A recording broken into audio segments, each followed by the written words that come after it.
Question et commentaire, l'honorable député Honoré Messier. Merci, Monsieur le Président. Et merci, ma chère collègue, pour son discours tout à l'heure.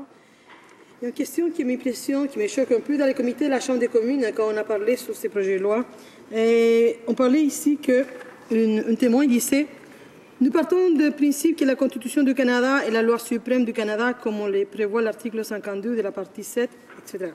C'est la loi suprême du Canada et la préséance sur la loi sur la défense nationale. Donc, pourquoi condamnons-nous un jeune militaire pour quelque chose qui n'est pas si grave à porter dans sa vie un casier judiciaire qui est dans la loi criminelle pour n'importe quel citoyen?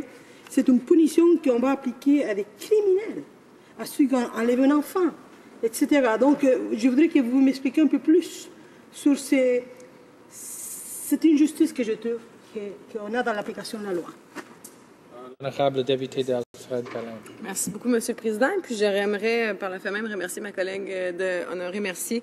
Je sais à quel point les injustices au travers le monde, surtout quand ça touche des jeunes, ça la touche profondément. Je sais que c'est une ancienne enseignante. Et puis quand ça touche des personnes innocentes, surtout, c'est extrêmement grave. C'est une question que je soulève justement dans mon discours. Puis je me demande pourquoi on n'est pas allé un petit peu plus loin dans l'élaboration de ce projet de loi-là en rendant ça beaucoup plus juste?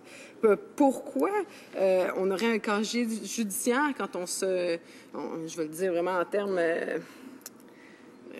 quand on s'engueule, mettons, avec une personne avec qui on travaille, on aurait un casier judiciaire, c'est complètement injuste. Cette personne-là, quand elle va revenir dans la société civile, va avoir extrêmement de difficulté à se trouver un logement, à se trouver...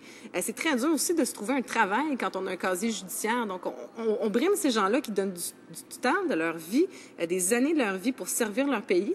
Et puis après ça, on les relâche. Puis les vétérans, il faut y penser, Monsieur le Président. Ces gens-là ont besoin d'aide et puis ont besoin qu'on leur rende la vie, pas nécessairement plus facile, mais qu'on leur rende une vie juste et équitable comme tous les autres citoyens canadiens.